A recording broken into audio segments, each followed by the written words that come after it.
Now, Israel is cutting all contact with the United Nations Palestinian Relief Agency, or UNRWA.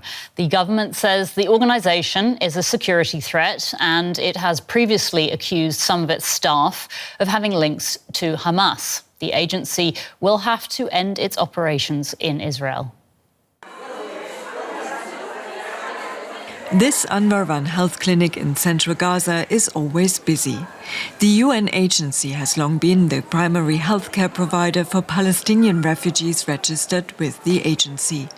Now, with Gaza's health system devastated by the war, it's more needed than ever. I'm at the clinic because I am diabetic and 4 months pregnant. Thank God I discovered my illness in the first month of pregnancy, and the agency is here to help and support us. UNRWA was established in 1949 with a temporary mandate to care for Palestinians who were driven from their homes during and after the 1948 Arab-Israeli War. In the absence of a state over 75 years later, it still provides healthcare, education and other government-like services to hundreds of thousands of Palestinian refugees and their descendants across the occupied Palestinian territories.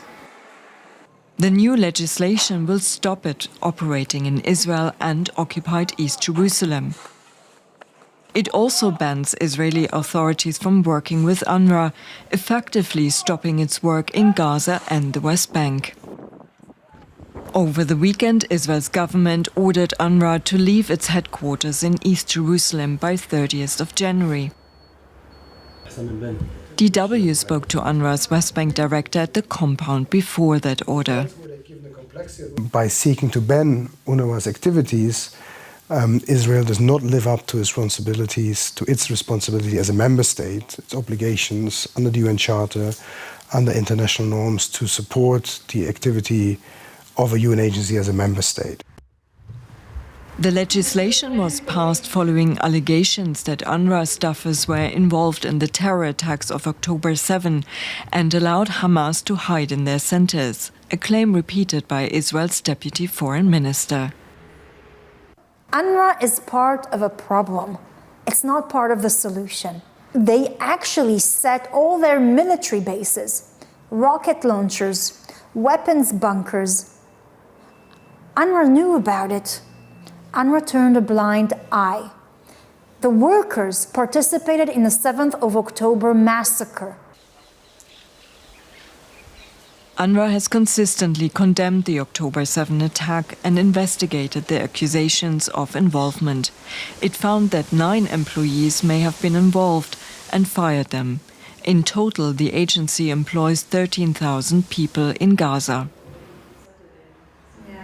We believe there is a replacement for them. We know there can be a replacement for UNRWA where the civilian power of those governmental services are not in the hands of Hamas.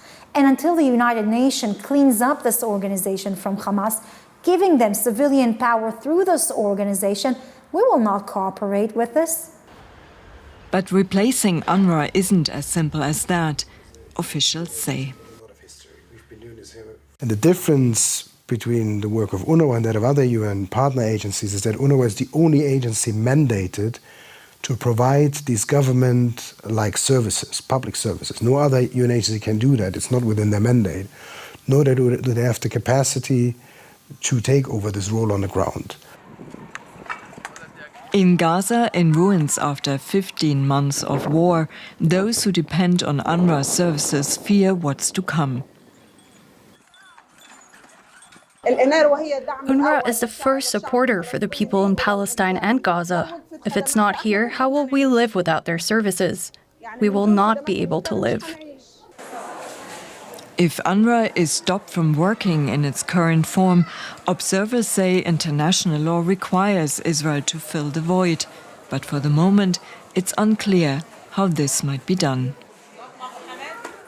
And we can talk now about the future for Palestinians without UNRWA. Kelly Petillo is focused on the Middle East for the European Council on Foreign Relations and joins us now from London. Welcome to DW, Kelly. If Israel does go ahead and closes down the Gaza operations of UNRWA, can you tell us what the result of that will be? Thank you for having me. I think the result of the implementation of these two laws will be utterly catastrophic. So we see the impact will span from the humanitarian toll that this will take on the people, ability to access services and relief on the ground, which are very much needed. While before the ceasefire in Gaza in particular, the problem was access. Now the problem will also be who will implement these operations if access does continue as a result of the ceasefire. So there is this issue. In the West Bank, of course, there is an argument that gets constantly put forward about the Palestinian Authority being able to replace UNRWA, but the Palestinian Authority is utterly dysfunctional at the moment.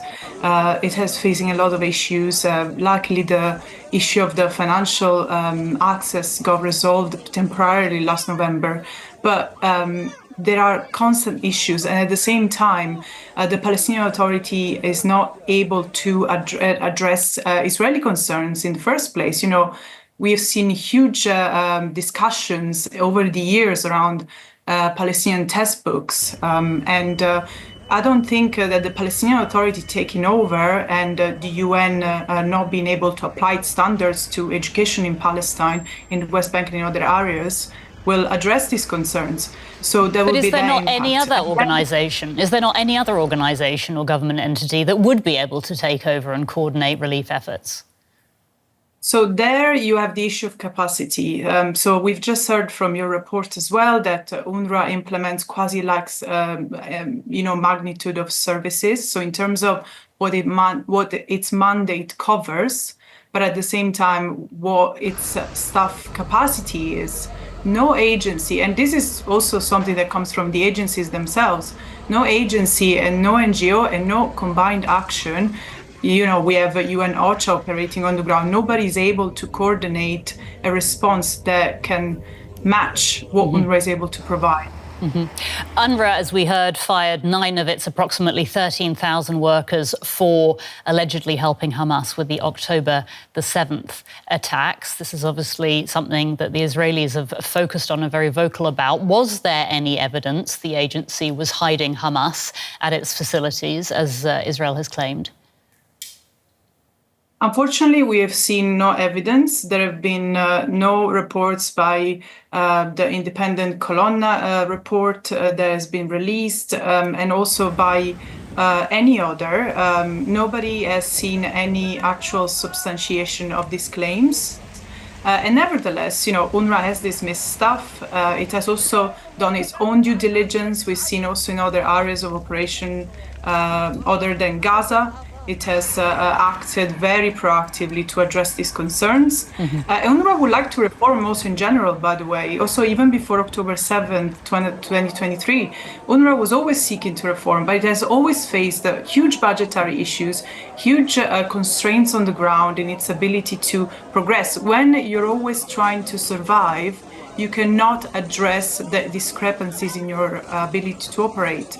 So we've seen huge goodwill from UNRWA. UNRWA normally would dismiss claims that are not substantiated. Nevertheless, following the accusations last year, it has proceeded to investigate. And now that the Colonna report has come out a few months ago, it has proceeded to implement its recommendations. We know that already 5 recommendations have been implemented.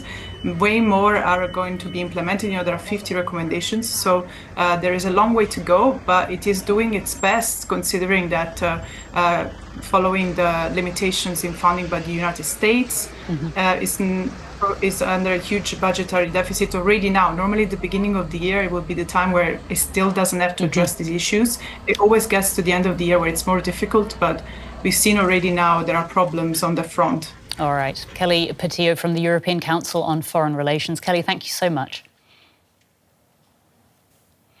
Now, huge crowds of displaced Palestinians are heading home to northern Gaza for a second day now. Families separated by months of fighting have finally been able to reunite with relatives who stayed behind. But the UN is warning that they are returning to devastation, with water, food and shelter still desperately needed, despite an increase in aid deliveries. Hamas says more than 300,000 people have already made their way back to the north under the ceasefire deal with Israel.